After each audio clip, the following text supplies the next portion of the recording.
This message is to all Australians. Hey Aussies, live music is back and we're kicking it off in March with the Under the Southern Stars Festival, featuring Stone Temple Pilots, Cheap Trick, Bush, Black Rebel Motorcycle Club, and lots more. The bands hit the Australian shores starting March 12th, Hastings, Yarrawonga, Melbourne, Adelaide, Wollongong, Sydney, Sunshine Coast, Gold Coast, Brisbane. All of you head over to underthesouthernstars.com.au, get a ticket, and get ready to party with live music under the Southern Stars.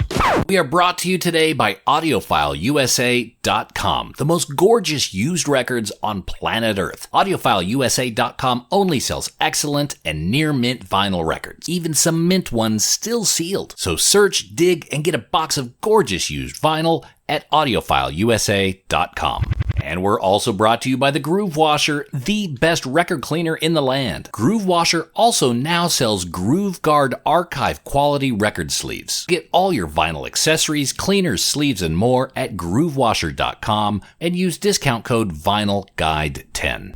And with that, on with the show. Well, hey everyone, it's Nate. Welcome to episode 327 of The Vinyl Guide, the podcast for record collectors, music nerds, and the criminally insane. And today we have one of my former countrymen here on the show, Mr. Eric Kretz of Stone Temple Pilots, who is coming out to Australia for the Under the Southern Stars Music Festival. Underthesouthernstars.com.au will start your re-entry into live music with Cheap Trick, Stone Temple Pilots, Bush, and more, and that's all at underthesouthernstars.com.au. Now today, Eric and I cover a lot of ground. The early days of Stone Temple Pilots, the big years, the tough moments, the vinyl, the hits, the record reissues, and even the Bay Area music scene. And not only did Eric and I grow up within a few miles of one another, we also know many of the same characters. Now, we try not to talk too much inside baseball, but if you're a Bay Area native, you may find some of the references relatable. Oh, and by the way, there is an extended version of this interview up at patreon.com/vinylguide. When you help support our show, not only do you get to buy me a burrito now and again, but you also get lots of extras like extended interviews, early access to episodes, ad-free interviews, and we even sent a bunch of vinyl out to many of our Patreon supporters lately. So, here's the deal. Sign up now, help support this podcast at patreon.com/vinylguide, where you get to hear the rest of the show. And alrighty, with the upfronts done, let's get into today's conversation with Mr. Eric Kretz of Stone Temple Pilots. Mr. Eric, how are you? I'm doing good, thank you. How are you doing? I'm good, man. I think this has been a long time coming. Yeah, where are you zooming from right now? I am zooming from Sydney, Australia. Okay. Yeah, even though I probably grew up about 3 miles from you in South San Jose. That's right. I just took my daughter there a month ago. We drove around that area, and it's weird now, isn't it? Yeah. It's so much nicer. I mean, a lot of houses have been fixed up in second stories because they always had some big lots out there. But yeah, it was just it was a good ride. And then it was a nice sunny day. It was beautiful to see people walking their dogs and stuff out in the neighborhood. And I realized, that was a nice place to grow up. Yeah, you're like, oh, that's where I grew up. That's the foothills where I used to drink beer at night. That's It really was, because it was Willow Glen where I was at was 20-30 minute bike ride before we'd hit the orange groves or the apple groves and all that. So that's where we'd sneak in and bring our 6-pack and polish that thing off. now it's an on ramp to get to the Apple campus. Yeah, God, there's so many people there now. By the way, Barney Leeson says hi. Oh, right, Barney. Yeah. Now there's San Jose. Yeah, that's right. Anyway, I've been here 20 years now. You've been to Australia quite a few times. I know you're getting ready to come back. When's the last time you were in Australia? We've only been there once, and it was around 10 years ago. And it was a great run we had out there. So, and then on this tour for Under the Southern Stars, this is the third time we're attempting it. So Third time's a charm on this. At least I'm hoping so. So close. So what's it been like for you? Because for us, it's like, hey, they're coming. No, they're not. Oh, they're coming. Now it's pushed out. Now they're not. It's like how involved have you been in that?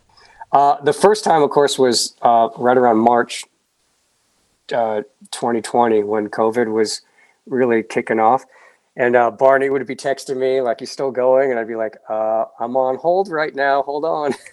And then, hours later, it's all canceled. The whole world was shutting down. So that one made a lot of sense because literally the whole world got put on lockdown and we all went. And then we tried it a second time about a year ago and things are looking really good. And then it just got too dangerous between the different provinces of where we're going to be able to travel. Was there going to be a quarantine from one city to the next? So yeah. It's like, man, let's just hold off on that. So, So this time around, I think it's going to be great. I think we're finding the right time, and we're coming in early for all the international bands hitting Australia. So we're looking forward to being up front on that, as long as it works. Right before the lockdowns hit, we had Waddy from The Exploited on the show. He flew all the way over here. He made it to New Zealand, and he was stuck there for several weeks because they did a huge clampdown early on. So at least you guys didn't get stuck in that. And it's not like he got to be a full tourist and stuff like that. It was probably, hey, you got to be back. Walk in circles in a hotel room. So in this show, we talk about vinyl records. And nice. We're record collectors, we're record nerds, and you've been on quite a few records yourself. Are you a record collector? Do you have a record collection? I should. That's funny. Right before you said that, I was looking around behind you there, and I saw your turntable and such. Yeah, I have some vinyl too. I have some good stuff. Let me hold on one second. Okay. Ooh, we're getting an exclusive. Okay, these two are so cool. So we've done a couple records for Rhino Records. Yep. So what was great is that you get to go to the vault and grab this stuff. Very cool. Which is so great. And it's so cool. You got to frame it. I mean, I haven't played that one, and then of course this one is super cool too. Yeah, but it's just great. It's just great what they can do with the vinyl. I love all that. So Sex Pistols and Bowie, were those kind of part of your foundation early on? Yes and no. I mean, I just really, really dug everything. The moment that changed my life was I cut junior high school with some friends, and I think we smoked something, went to somebody's house, and their older brother was there, and they put on Houses of the Holy. And remember those Klipsch speakers, those big, giant wood ones that were size of a refrigerator? Yeah, they had two of those there. So when I heard Houses of the Holy at that volume, and I was kind of altered in my states, I just realized, oh my God, that's my calling. Whatever that is, whatever that noise is, I could become the music. Yeah, I need to feel that every night, whatever is going on there. So, but yeah, just grew up on vinyl. It was so much different.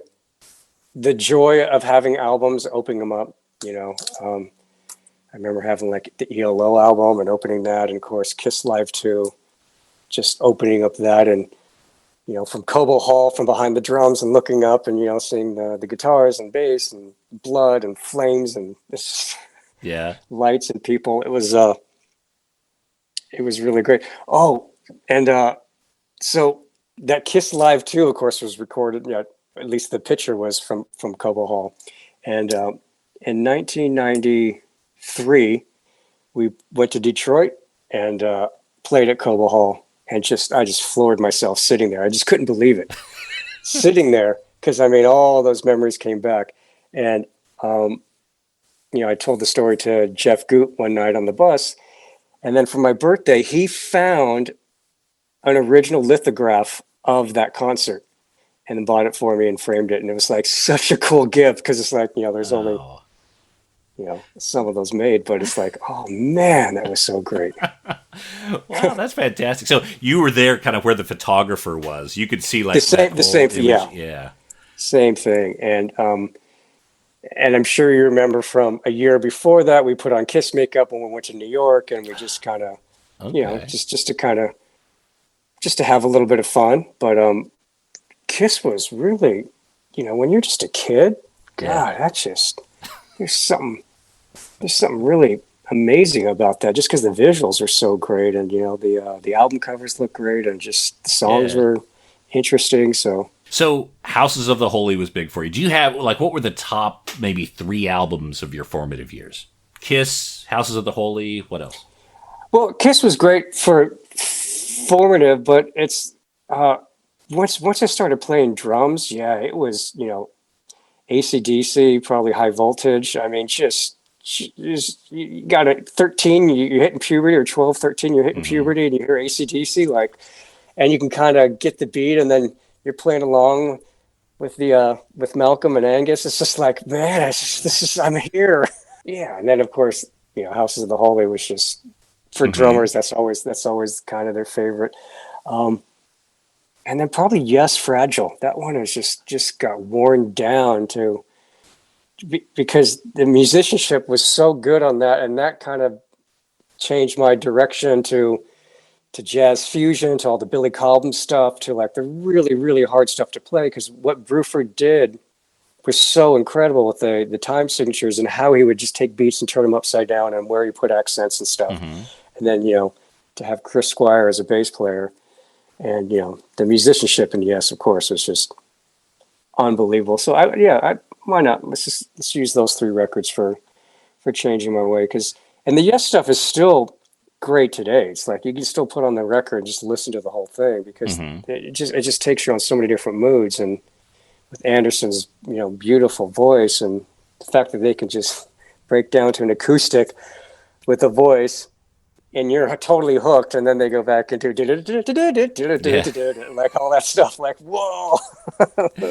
Hang on, here we go. Those old records still sound fantastic, because I was listening to Yes, Fragile probably 2 or 3 weeks ago, an old US pressing on Atlantic, and it still sounded just the brilliance was there. It sounds, I don't know if you've gone back and you've got some of those classic recordings back on vinyl, but I found that when I listened to it on vinyl, if I listen to it on CD or streaming, it's the energy's there, but on vinyl, it's like a different level for me. Yeah, it's different. It's just the way everything moves. I was cleaning out my kind of drum locker down in the house here, and it was interesting. I came across all my 45s, and there was some really cool stuff in there.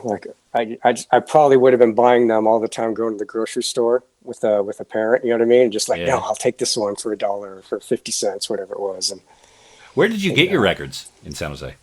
That was that Safeway over on Alameda and over by that church up on the hill. Alameda kind of goes on the outside. Right. And was it Alameda? And I could look at a map and figure it out. Safeway used to sell records? Yeah. Oh, okay.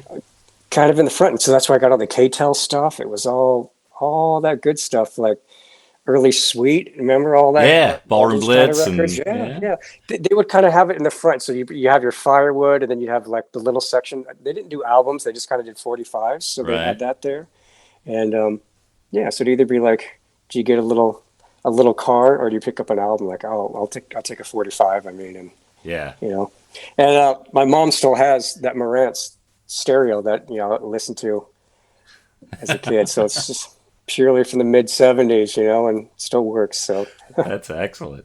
Yeah, we used to head over to Capitol Flea Market on the weekends, and then you could just flip through. I think I still have half the records that I got from there. $1 for Physical Graffiti, and just yeah.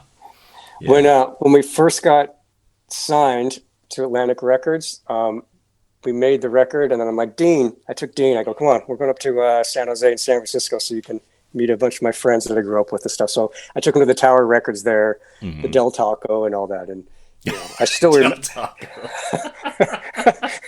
because that's where everybody went. It was so great to see. That Tower Records was pretty cool. I always remember, especially buying In Through the Outdoor with Zeppelin. You know what I mean? Ooh, which one did I get?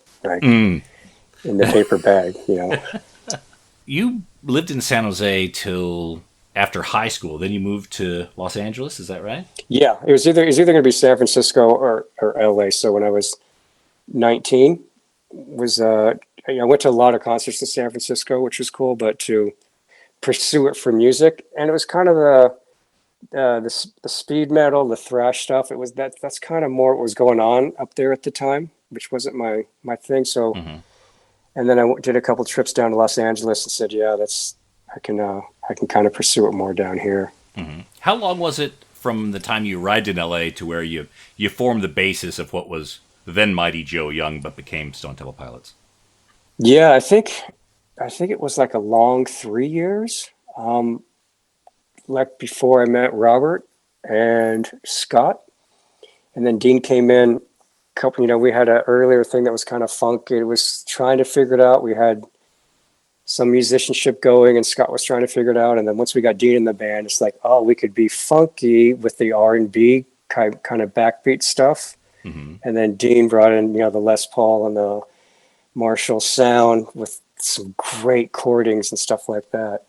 And the first time we all got together, we wrote half of Where the River Goes and kind of put that song together. And then we just kept writing and writing. And it was really a great spark. And the four of us just clicked really well. So we just kept going on and writing. Before we signed Atlantic Records, we probably had half a core written, Wicked Garden and Naked Sunday and a few songs. And then once we got The Greatest Day Ever was, signing a record deal so you could quit your job and then go into a rehearsal facility 6 days a week and just all day long, just write music and just go over parts. Is like, oh my God, that was a dream come true.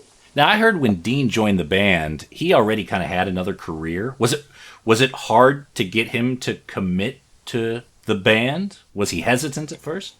Oh, it was fun for us because he had a job, he had a house, he had a beautiful wife, he had a company truck, made really good money, and hey man, you got to give this up and hop in an RV and travel the country, and you know how long these things usually last. It's and for the rest of us, we had nothing. You know what I mean? A jar of peanut butter and some top ramen. Like, yeah, what do I got to lose? Being on the road was a step up for you guys. Yeah. Oh my gosh. I get pizza and Denny's every day. Like, this is going to be great. He had a little freak out. I don't want to say freak out. He was a little, a moment of hesitation, which was natural because he was giving up a lot. But it definitely worked out. So when you guys signed to Atlantic, were there other labels? It was a bit of a feeding frenzy at that point. Yeah, it was because that was early 1992. So we were just at the right place at the right time with that, and we did a demo tape for, was it SBK Records or SKB? They were a flash in the pan, and they gave us money to do a demo, and then they turned us down. So then we had this professionally recorded demo of 3 songs. So once we started shopping that, it was like, whoa. It was within like a week, there was a lot of interest coming to see us at these small gigs that we're playing in Hollywood. And then Atlantic they just jumped right on it. Like, we don't have anything in this genre. So like, really, let's go. And the fact that the team that Atlantic Records had at that time was pretty stunning. Right. I was nervous to jump. I was nervous to jump in with a major label because just being hesitant about the whole machine. It's like, man, if you get dropped from a major label, like, how do you ever come back? Whereas indies, were still cool, and at that time, independent records were having a move, and it's like, but Atlantic, they just talked to us the right way. And, gave us the freedom that we really wanted, because that was a big part of it. You hear the horror stories of bands that were controlled in the studio and controlled with the artwork, and we just said from the very beginning, we want freedom, man. And just like, you can come in and listen, but we don't want your vice. It's just, and they were fine with that, or at least they were telling us to our face they were fine with that. But luckily, nothing ever got changed. At this point in the interview, one of Eric and I's mutual friends, Barney, decided to call me, and I showed the screen to Eric over Zoom. Oh Oh, that's hilarious. I'll leave him on mute for a while. Oh, he just wrote me. You were just interviewed by Nate. Yeah, that's funny. Hope it went good. Oh, so he's he thinks we just finished. Yeah, that's funny. That's fine. I sent him a note. He's been trying to get us together for a long time, apparently. Saw some good shows with Barney. We went to we went and saw Holsworth when Bozo was playing with them, and it was just 11 was up there. It was just some good stuff. Got to see UK back when Bozo, they kind of did that reunion 5 years ago. That was really nice. So, yeah, you guys were a row or two behind me at Tool and King Crimson. Oh, okay. In Berkeley. Barney's just kind of he's just kind of everywhere. He's one of these. He's like Forrest Gump, kind of. You know? Yeah. Oh man, the Berkeley Greek. How many great shows have you seen there? Do you remember all the shows in the Bay Area? There was one guy, he stood up in front of the stage, and he had these big white boots, and he would just do these karate kicks throughout the entire show. Oh, crap. Okay. Yes. That is... I'm reminded of that one. Okay. That's... You just awoke some cerebral...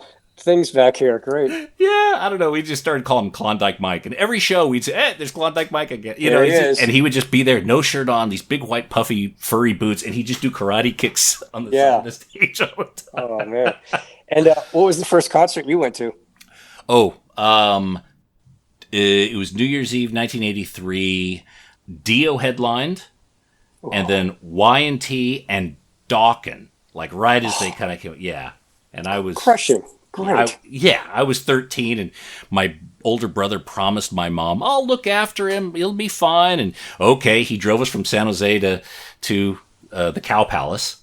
And then as soon as we got in the Cow Palace, he's like, okay, I'm going over here. He's probably going to get high. But I'm going to go over here. Yeah. I'll see you at 12:30 right here.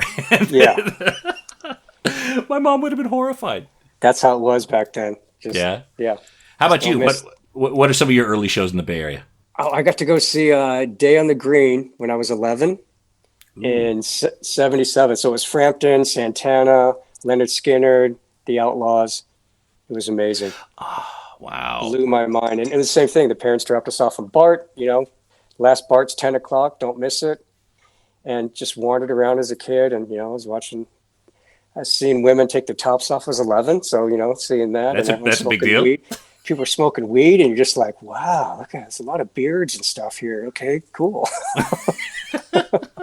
But Frampton was fantastic, and Skinner was really amazing. And in 77, Santana was on fire, too. So it was just a great night. Right. Oh, man. Yeah. The Bay Area is just that rich area of just all that music and culture and creativity. So whenever bands come to Australia, it's like, I got to see them because I don't know if they're going to be back for another 5 or 10 years. Who knows? Yeah. It's a long haul. And then, at least from the musician point of view, it's like, well, do you hit Asia as well? Or how do you route it? Because once you get everything out there, you might as well. You just go north and kind of continue on and see how it works. And it's 100%. So Atlantic signs Stone Temple Pilots. Or no, Atlantic actually signed Mighty Joe Young, right? Mighty Joe Young. Okay. And so we did the album, we did the artwork. The album was being mastered. We had the whole artwork covered. I wish I had a copy of the Mighty Joe Young album because then it still said Mighty Joe Young. There were mock-ups and everything made. Okay, was it the same cover just instead of Stone Temple? Same cover. Okay. Yeah, just the Mighty Joe Young, and then a friend of mine said, hey, there's a blues guy out of Chicago called Mighty Joe Young. And I said, oh, so I took what information I could, sent it to the attorney, and he's just like, stop. Like, oh, okay, the guy's got 8 albums or 10 albums, and he's been doing this for years. Like, you're never going to get it. Like, forget about it. Just change it. Don't even think about it. And so then, when you had a name for 3 years, I think we had it. 2-3 years we had that name, so it was long enough that was pretty stressful. And I know in the back of our minds it was like, we got to have a name that no one else will ever have. So that was part of trying to figure out. So anything that sounded remotely common or sensible was like, no, that doesn't work. And was that a long list you guys had to go through? Was it hard to convince everyone that Stone Temple Pilots really hard? Yeah, really hard. It was stressful. I just remember even going to a college library and just like just going through lines and lines just for words, of books, of just trying to like pull two things randomly and see if they fit. And, and then eventually it was either Scott or Dean's like, hey man, you remember the STP sticker that we all had on our bikes and toolboxes and lockers and everything? Like, what if we did something with that? Like, oh, okay, that's cool. Yeah. So then from there I started, at least narrowing it down to getting around that. Slack Temple puppies. No. Yeah. All right. Let's keep Temple. But let's. Okay, so Core comes out in 92. And, I mean, it's just this massive smash. Were you kind of expecting it to be played on all those stations? Was there a big machine behind it just pushing it? We'll be back after these messages. Hey everyone, let me tell you about AudiofileUSA.com. AudiofileUSA.com is a fantastic place to buy used records online. AudiofileUSA.com has a heap of inventory, like tens of thousands of records you can search through online, and they are all excellent and near mint quality. These are your final upgrades, beautiful records that you can enjoy for years to come. AudiofileUSA.com is a family-owned and operated business, and they work hard to find the absolute cleanest records in the world and make them available to you. Head up there now, AudiofileUSA.com, search and dig through their selection and find the deals. Get a box of love on its way to you now from AudiofileUSA.com. Now, I know that you know that the Groove Washer is the best record cleaner in the world, but did you know that Groove Washer now makes archival quality record sleeves too? Yep, the world's best record cleaner is now making some fantastic sleeves and record accessories for a limited time introductory offer. The Groove Washer Groove Guard record sleeves are absolutely fantastic, so head up there now and try them for yourself. Go to groovewasher.com and use discount code FINALGUIDE10. That's the Groove Washer record cleaners, record sleeves, and other protection for your record collection. That's groovewasher.com. Now we return to the program already in progress. No limits. Okay, so Core comes out in 92. And, I mean, it's just this massive smash. Were you kind of expecting it to be played on all those stations? Was there a big machine behind it just pushing it? Yeah, well, like I said, the team that Atlantic had at the time, all the players that they had was really great. And, I mean, we knew we were going to get pushed into the system, but we didn't. Being a young musician, you're so focused on just trying to get to the level of getting signed that you don't really, unless you know someone that works for a record company, you don't understand how they push radio, how they push MTV.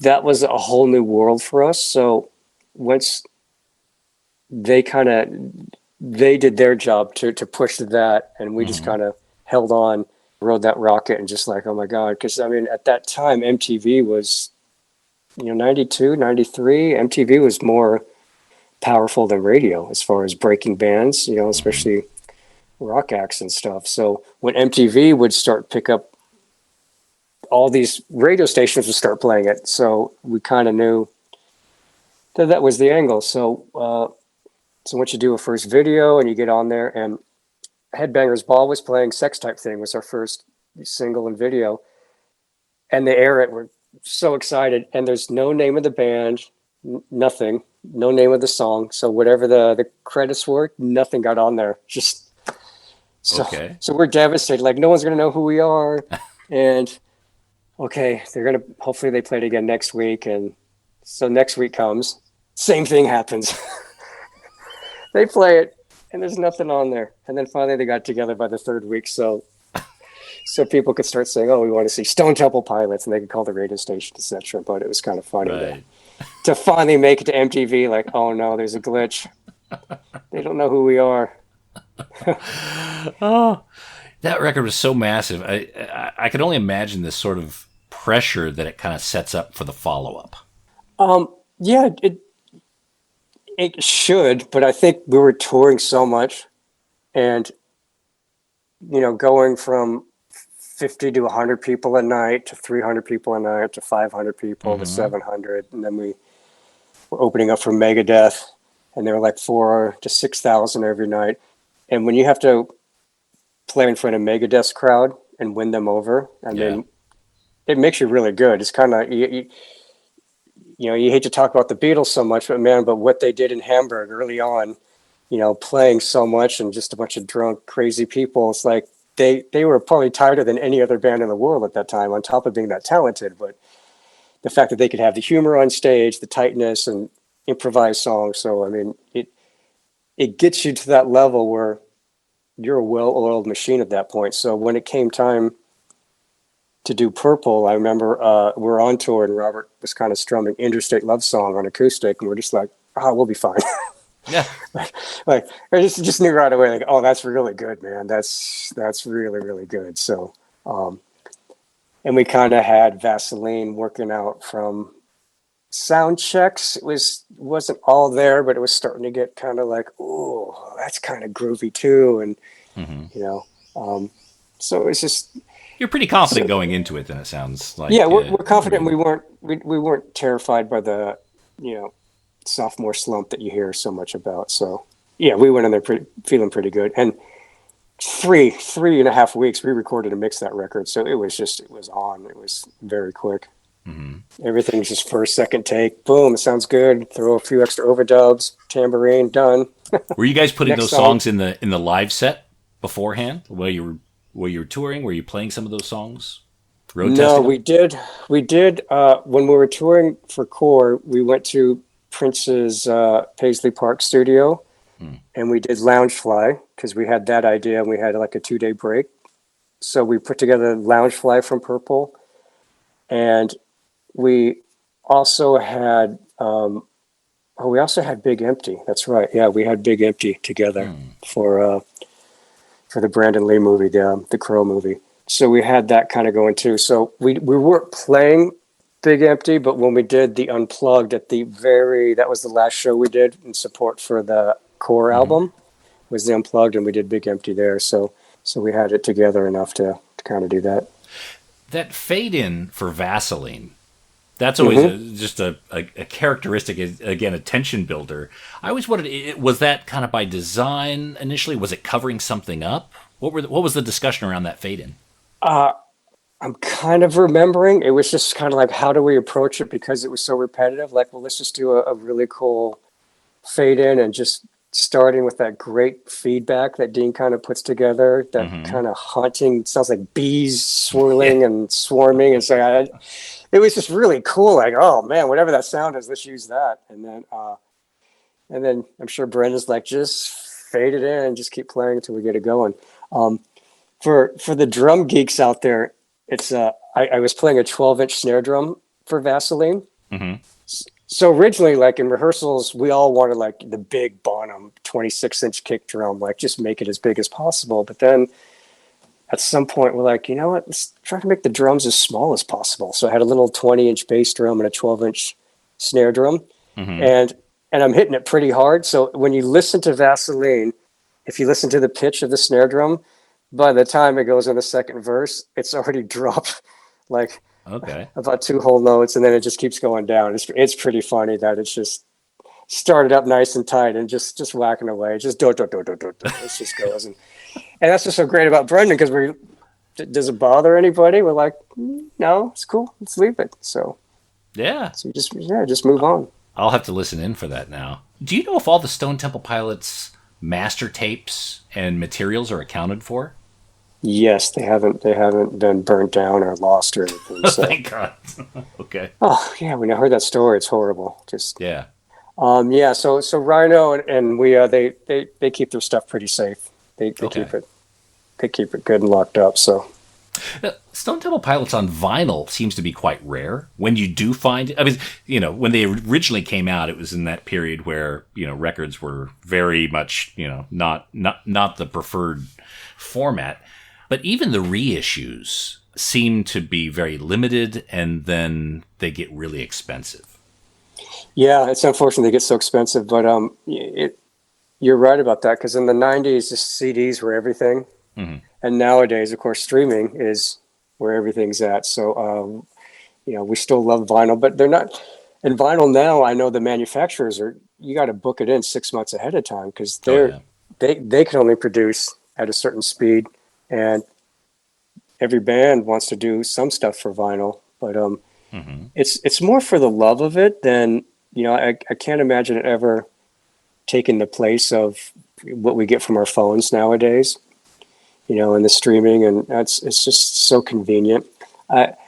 Personally, I hate listening to music on my phone because I'm always getting a text message or an email or some alert. It's like it's so frustrating because to get yourself in to the song, you just want to hear it, and you want to hear the next song and the next song, not like boom, boom, boom. I got to respond to this one, and like, okay. Bling.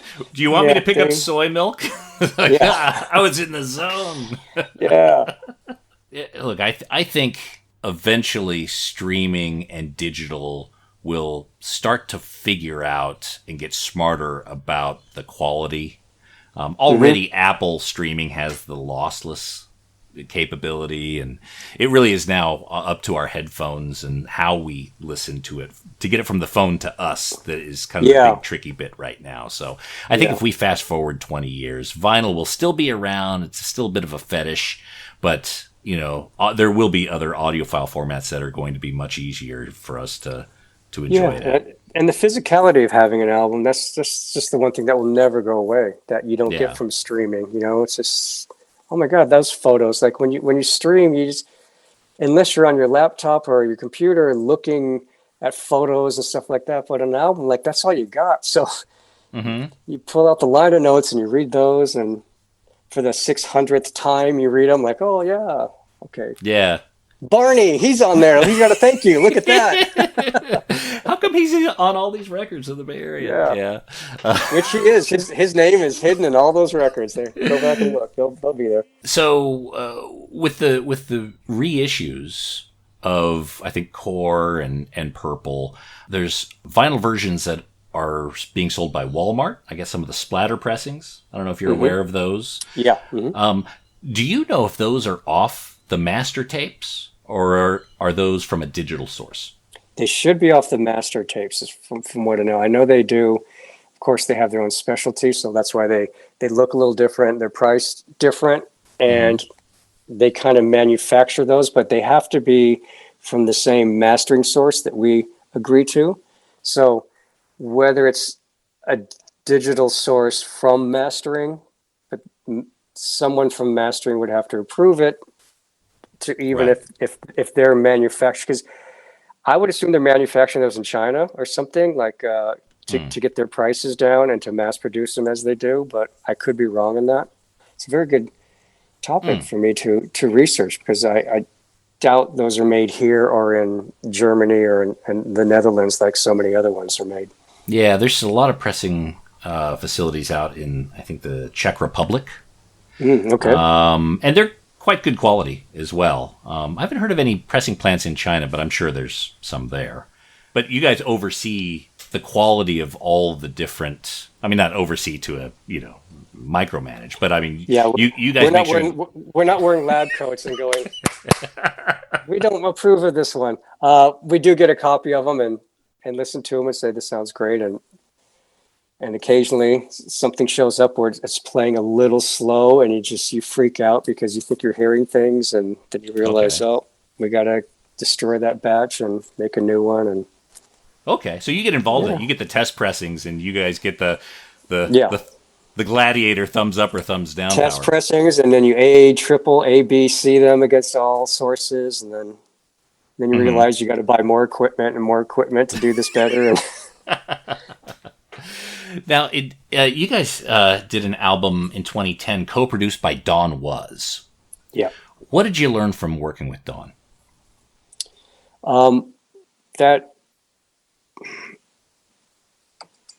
we didn't need him. He's a wonderful human being, and he's done fantastic work. And it was a really, really tough time for the band at that point, because Scott was a wreck. So he needed someone that he could fall back on, because he didn't feel comfortable just being with us again, and bouncing stuff off of us. So he was using Dawn for that. And it was just really difficult for us, because Scott was singing out of his own studio, and it was very it was a very difficult way to work because the stuff we got, just we're wondering if they're all listening to the same song that we're putting together. It was kind of a very odd way to work. And I would never suggest bands do it that way because it's just so much better with the communication when everybody's there. Mm-hmm. Even if the band has to leave while somebody's doing their performance, that's fine. But at least at the end of the day or the next day, everyone's in the same room again. So it's very fractured at that point. It sounds like then. Yeah. So it was just a weird way to put it together. Yeah. Do you have many recordings or outtakes that have Scott or even Chester on it that haven't been released yet? The earlier stuff kind of all got put out already. We didn't do a lot of that stuff. It's more in the writing phase of an album when somebody the earlier days, it would be a DAT tape that our sound guy, sound front of house, Hootsy's his name. So he would be there, and if we're at SIR or Third Island Court in Los Angeles, for a month, we'd be writing the record. So he would just be recording in stereo, just everything. So that way and he'd just be taking notes of song in G, 1 o'clock after lunch, somebody's goofing around, just those kind of notes. But that would be more the outtakes. But as once we got by the third record, fourth record, there wasn't a lot of outtakes because we're always pretty together on how we're going to record a song, so we don't do 50 different takes that are similar or completely different. You know what I mean? It's pretty much 1, 2, 3 takes. That one's great. Let's go back with the first or second version and then go in and do your overdubs. So we've always been pretty streamlined that way. I know some bands will just play the crap out of a song, 50 times that day and then go back and pick something. But I guess because we didn't do a lot of improv in the studio, it's like we kind of worked out as many parts as we could to some degree. There's always quite a few songs in the early days where Scott didn't have a melody or anything for it. Silver Gun Superman off the album Purple was one of those songs where Scott was just overwhelmed with, oh my God, I got so many songs and lyrics and melodies and harmonies and everything to put together. So Silver Gun Superman, we recorded bass, drums, guitars, and guitar solo, everything on that song, and without any idea of what his melody was going to be. And then he just came in one day and started humming stuff like da da da da da, like, oh, that's amazing. Went home, wrote the lyrics, came back after dinner and nailed it, sang it. It's just really amazing. Just okay. That's really interesting. Hearing the way you guys work, because one thing that's always struck me about Stone Temple Pilots is each album is kind of a step forward or a different direction. It doesn't sound like you guys weren't repeating yourselves, but the fact that you didn't overthink things either, to me, suggests that you were just kind of following this group muse. You guys were really, really interconnected and kind of going on this journey together. Yeah, because I think so much of it is because we know when we have something, it clicks. Like, okay, that's going to work, so let's use that. And there was always a few riffs that would just continue on from album to album and never get used. And finally we get put together, like, oh, finally we got a part to put a whole song around something like that. So, but those were far and few. It was just kind of like once somebody came in with a verse and a chorus, it was like, okay, let's figure out the energy, the tempo, how it's going to go, and then the colors it's going to have in it, and then from there, put the bridge on it and figure out an intro or stuff like that. And sometimes somebody would have one part of a song, someone would have another. We'll put those two together, and pretty standard stuff. And going back to what I loved about the Yes Fragile album is just like, my God, it's just. Talk about parts being put together. It's absolutely incredible how they put all that stuff together and just remembered them all and, threw those tapes together. Does Dean have a riff library or just a bunch of things he can pull from when it comes time to songwrite? Yeah, definitely. It's a huge Smithsonian library that's just massive. And then of course, Robert has a million of them too. So it's just always great too. Oh, I got something for that, at any moment. So, and a lot of songs get written. Those ones are a really fun note. The self-titled record we did with Jeff Goot, half that record was just written with just us jamming in the room, and that energy sounds good. And then Jeff Goot was just start coming up with great melodies, like, okay, great, which would just lead to a pre-chorus and a chorus and figure out a bridge. And, it's just kind of going back to how we wrote the first album, Core and Purple, because those were just written just from bands being in a room, because nobody really had home studios, because that stuff was unattainable back then. It's just, you might have had a cassette tape recorder, but you didn't have a phone with 24 channels of logic in it where you could just put together all the stuff. It's like, so when demos get presented, like, do I even need to be on there? Because, that sounds great already. So it was fun back then because, everyone had to be in the room and knock it out. Well, look, Eric, thank you so much for joining us here on the Vinyl Guide and talking about records, sharing those early stories in the history of Stone Temple Pilots and Barney Leeson. I do want to remind everyone, especially you Australians, underthesouthernstars.com.au.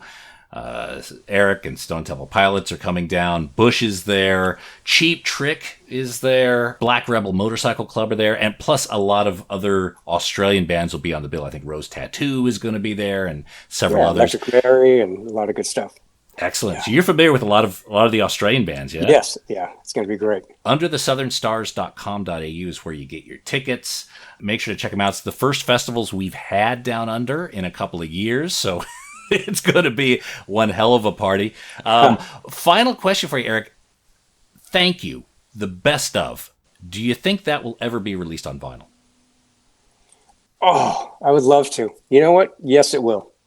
It will. You've heard it here. All right. You heard it here. Yes, it will. Because there's a lot of beautiful songs on there. And it's a great, great mix of songs. Absolutely. Yeah. And it's a great introduction to people who, are coming up in this vinyl boom and weren't around for the first one. Yes. So yes. Great to hear. So again, Eric, thank you so much for joining us here on the show. Thank you. We look forward to seeing you down under. We'll see you soon.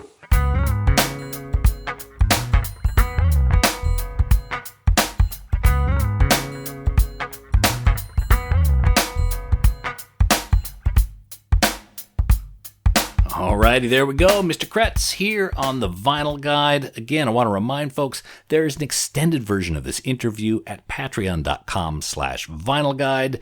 Head up there, help support this show and get all the extras. And of course, check out Stone Temple Pilots, Bush, Cheap Trick, Black Rebel Motorcycle Club, and more at Under the Southern Stars Festival.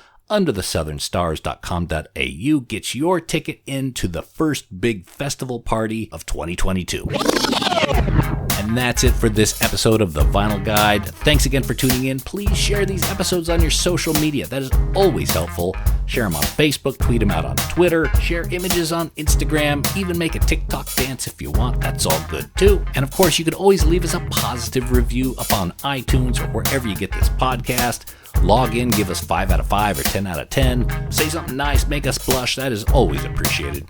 And we'll be back shortly with a brand new episode. So until we talk next time, get out there and buy some records, people. Cheers. That's it for this episode of The Vinyl Guide. Send your thoughts to Nate at thevinylguide.com or follow or tag us on Instagram at Vinyl Guide. Until next time, keep spinning.